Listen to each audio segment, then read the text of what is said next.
Assalamualaikum warahmatullahi wabarakatuh. Halo guys, kenalin nama aku Salsabila Dwi Karna, bisa dipanggil Caca dengan NIM 24129285 dari 24AT04. Hari ini aku bakalan membahas tentang frasa, klausa, dan juga kalimat. Yang pertama ada frasa. Nah, apa sih yang dimaksud dengan frasa itu? Frasa merupakan satuan gramatik yang terdiri dari dua kata atau lebih yang tidak melampaui batas fungsi unsur klausa.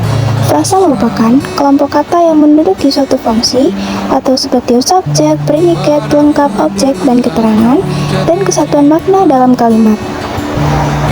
Jadi, apa contoh dari frasa tersebut? Nah, contoh dari frasa tersebut dapat dilihat pada kalimat berikut. Dua orang mahasiswa sedang membaca buku baru di perpustakaan. Kalimat tersebut terdiri dari satu klausa. Klausa terdiri dari 4 unsur, yaitu dua orang mahasiswa sedang membaca buku baru dan di perpustakaan. Masing-masing unsur tersebut menduduki satu fungsi. Dua orang mahasiswa menduduki unsur S, sedang membaca menduduki fungsi P, buku baru menduduki fungsi O, dan di perpustakaan menduduki fungsi keterangan. Demikianlah unsur klausa yang terdiri dari dua kata atau lebih yang tidak melampaui batas fungsi itu, merupakan satuan gramatik yang disebut frase.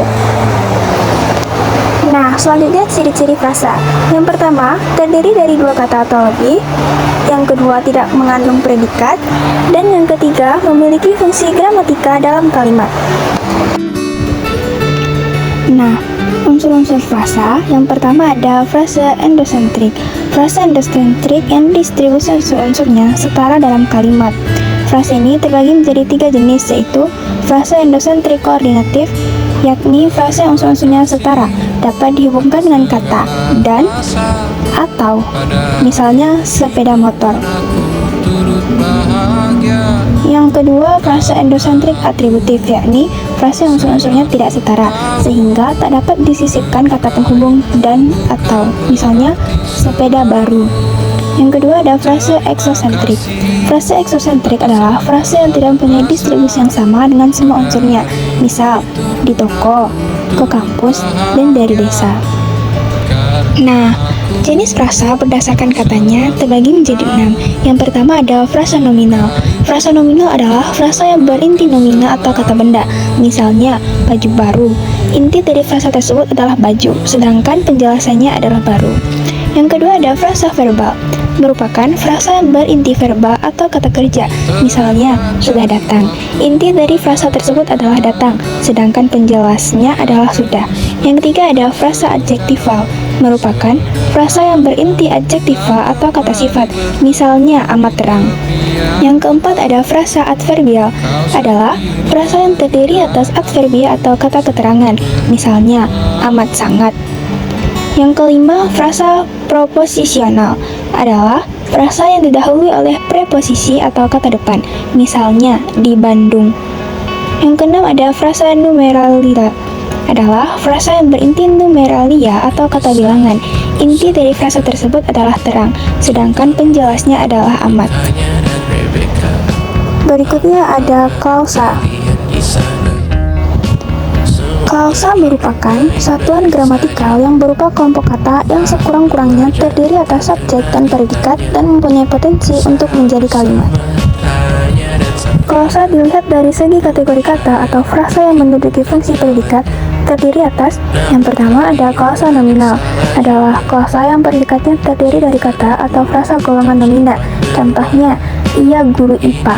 Yang kedua ada klausa verbal, adalah klausa yang predikatnya terdiri dari kata atau frasa kategori verbal, dan klausa verbal terbagi atas 4 jenis, yakni klausa verbal adjektif, klausa verbal intransitif, klausa verbal yang aktif, dan klausa verbal yang reflektif. Yang ketiga ada klausa bilangan, adalah klausa yang predikatnya dari kata atau frasa golongan bilangan, misalnya kaki meja itu 4 buah. Yang terakhir ada klausa depan, merupakan klausa yang predikatnya dari kata atau frasa depan yang diawali kata depan sebagai penanda, contohnya baju dinas itu untuk pegawai Pemda. Nah, klausa verbal tadi terbagi lagi menjadi 5 bagian. Yang pertama ada klausa verbal tindakan bersasaran tak berpelengkap, polanya SPO, contohnya tak lurah membaca koran. Selanjutnya ada klausa verbal tindakan bersasaran berpelengkap dengan pola SPO pelengkap. Contohnya, ibu membacakan adik cerita horor. Yang ketiga ada klausa verbal tindakan tak bersasaran dengan pola SP. Contohnya, anak-anak itu menari. Yang keempat ada klausa verbal kejadian. Contohnya, kompor gas baru itu meledak. Dan yang terakhir ada klausa verbal keadaan. Contohnya, kami malu dengan kejadian semalam. Nah, yang terakhir ada kalimat. Kalimat merupakan satuan gramatikal atau suatu bentuk kebahasaan. Satuan gramatikal yang dimaksud ini adalah diakhiri dengan nada akhir turun, misalnya nada akhir kalimat pernyataan, atau nada akhir naik, misalnya nada akhir kalimat pertanyaan. Nah, berikutnya ada kalimat tunggal. Kalimat tunggal adalah kalimat yang hanya terdiri atas satu pola, seperti SP, SPO, atau SPOK, atau kalimat yang hanya terdiri atas satu klausa. Jenis-jenis kalimat tunggal yang pertama ada kalimat nominal, adalah kalimat tunggal yang predikatnya dari kata benda. Contohnya, ibuku petani sawah. Yang kedua ada kalimat verbal, adalah kalimat tunggal yang predikatnya dibentuk dari kata kerja atau kata verbal.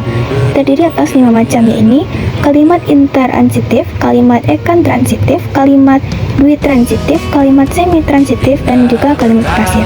Yang ketiga ada kalimat adjektifal, adalah kalimat yang predikatnya dari kata sifat atau adjektifal. Contohnya, buku bahasa Inggrisku sangat tebal. Dan yang terakhir ada kalimat preposisional, adalah kalimat tunggal yang predikatnya dari kata depan atau preposisi. Contohnya, tempat tinggalnya di Makassar. Berikutnya, kalimat tunggal jika dilihat dari segi makna terdiri atas 4, yaitu kalimat berita, kalimat tanya, kalimat perintah, dan juga kalimat menjemuk. Nah, teman-teman, untuk menguji pemahaman, mari kita berlatih melalui beberapa soal berikut ini. Pindah berkala rumah ke rumah, selalu pada dirimu aku berserah. Jika aku disebut dalam sejarah, mereka takkan lupa karena siapa.